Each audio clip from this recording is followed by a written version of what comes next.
All right, we're back, my friends, with another interview. I'm here with Sammy.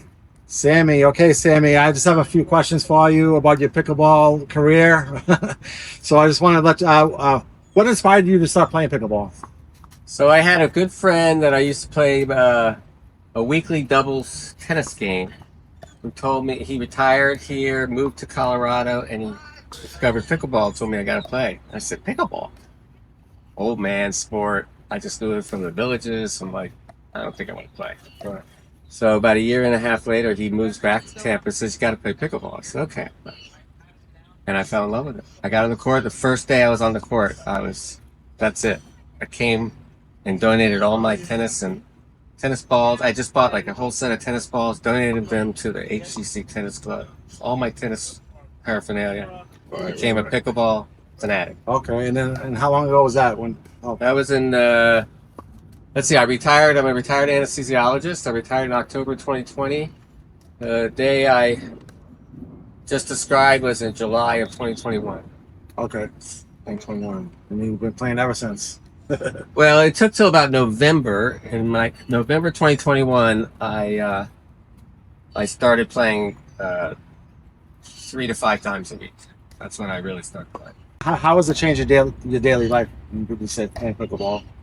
It changed my life profoundly. So, in my retirement, I didn't have any thing necessary to retire to. My father always said, when you retire, you got to retire to something, not from something.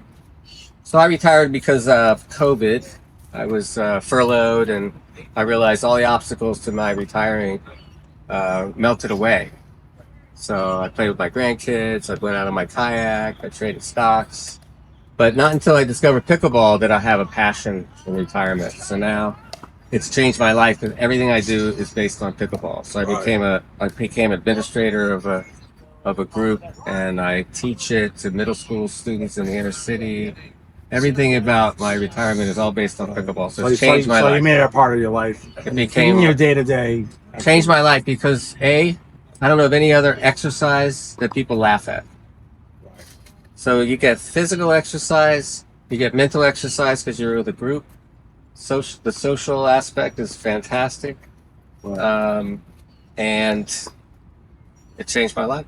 What are your thoughts on like the growth of pickleball over the last few years? I mean, this sport's been around since like the 60s, and it's since COVID, I guess it has blown up. So what do you think about the growth? I think the whole world thought of pickleball like I did. It's just an old person sport, and you'll get to it when you're 85, living in the villages. Right. And I think COVID is the flywheel that when people had nothing to do, they were able to play pickleball. And I think COVID is the nidus that made it explode. And then MLP got it on TV. People are watching it, so I think it's grown, and it's only going to continue to grow. Okay. And do you watch like the professionals play, or no? You don't watch. As far as drilling, are you a driller? Do you like to come out and drill, or do you just like to come out and play? So, like I said, I put together a group, and one day a week I was doing drilling, and I thought that would be a great place where all levels could be on the same court at the same time. Because as you know, you want to play competitively, so you want to play with the players that are within your level play, and always want to play with a little higher level. Sure. And create some issues when you're an administrator. So I thought drilling would be a great place where all levels could play. But then I realized that's not true. Right. So someone's got a great drive and someone's a beginner. You still have to find people that within your level, or I think your drilling should be within your level. So I'm a big believer in drilling, but I don't do it because I just like to play every day, and so it's to my detriment. I think I've plateaued in my play, and I think drilling is really important to get to the next level. Okay. And what about tournaments? Do you play in any tournaments? Zero.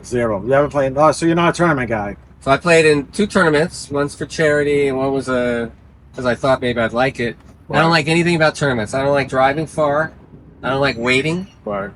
And I found you get there at 7, your first game's at 9:30, your second game's at 12:30. I don't like it. So right. I set up my own competitive.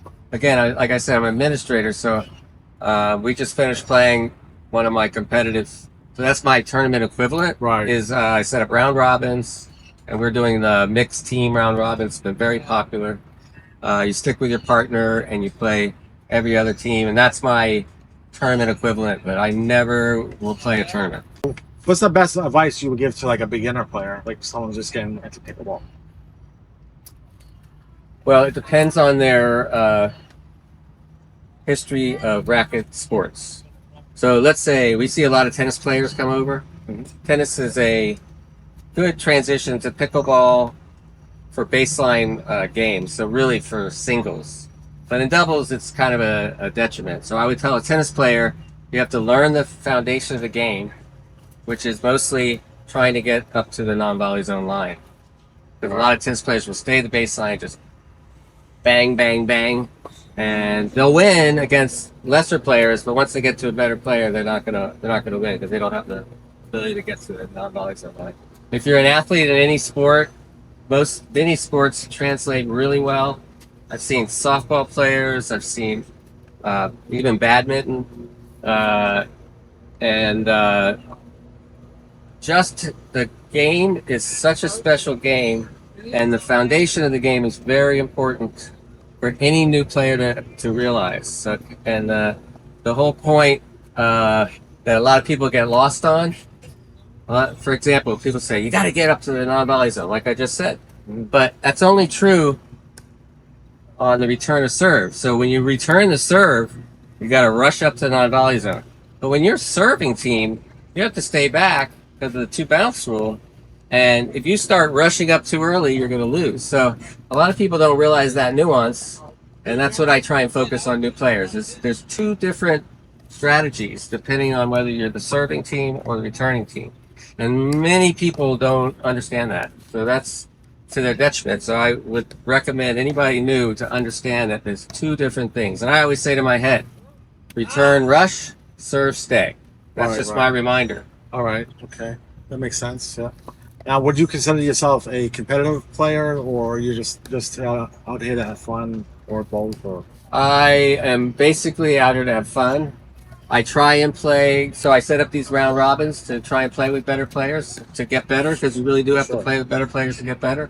So I'm competitive in a 3-8 to 4-2 environment. I could hold my own. right. But I mainly play for fun. In fact, in my group, I'll tell you about my group since you haven't asked. Yeah. So I never liked the name Pickleball.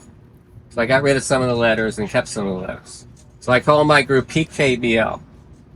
So I got rid of, or I kept positivity, kindness, balance, life change. I like that. I got rid of the incidents, confrontations, egos, and arguments. Wow. That sounds good. I like that, Sammy. I only have two rules when you play in my sessions. One is Southside serves first, because I was always frustrated who served. Yeah. And most pickleball facilities will pay an homage to Bainbridge, where it was invented, and it would be North, but I'm a contrarian by design, so I say Southside serves first. And number two rule is you have to have fun. Right. Like I said, no other exercise that I'm aware of where people who are doing it are laughing. Yeah. So if you're having fun, you're not going to have any arguments. You're not going to have your ego. You're not going to have confrontation. So it kind of self-actuates, getting rid of any of the the human problems that can come with competition. Sure, that makes sense. Yeah. And now, one last question. We're here at HCC, which is in downtown Tampa. You can see the background. We're here. Raymond James is right across the street, and then the baseball field. Rays are playing at Steinbrenner Field. The Rays are playing. But is there any other courts that you played at that you enjoy? I've been discovering other courts because I'm a little disappointed at HCC. They're not taking care of their courts. There's a lot of cracks. Mm-hmm. I went to McFarland. I really give the county a lot of, or the city, a lot of props for their enthusiasm. I think they actually built too many courts, which is crazy. They took 2 tennis courts and put 8 pickleball courts and left 2 tennis courts empty. And the pickleball courts are all crowded, but they're too close together so the balls are rolling around. Right. And but it's great that they have that play there. And that's open play, and that's been a lot of fun.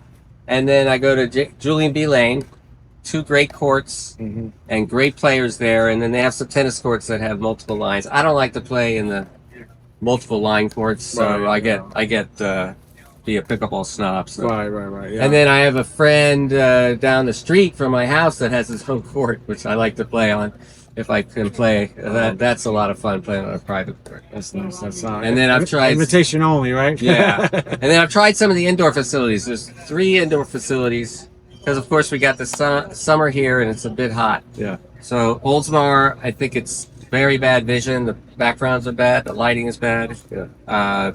Tampa Pickleball Crew is in Ybor. It's hot and loud and hard to see, so I don't like that. A new place called Ace opened up in Lutz. It's fantastic. The courts are a kind of a softer court. Right. The lighting is fantastic. They have LED lighting. They have a lot of noise, but it's easy to fix with rugs on the wall. But it's a little far for me. I don't like driving 30 minutes. Absolutely. But 30 minutes is not that far for a lot of people. We've had people come an hour just to play in my round robin. So, Sure. And then there's a new one I went to last week when it rained. We got rained out, called Pickle and Pint in Largo. And they had nice courts, nice players, but bad lighting. So I feel like it's dangerous playing indoors. I'd love to find an indoor facility that's close. But yeah, I'm surprised that some of these courts, like even now the professionals are having problems with the lighting on some of these indoor courts. Like, come on, that should be the first thing you should be thinking about. Yeah, this new one I went to last week had fluorescent lighting. Yeah, that's crazy. Yeah. But all right, Sammy, I appreciate you taking the time. It's good. Thanks. Good talking to you. Thanks. Bye bye.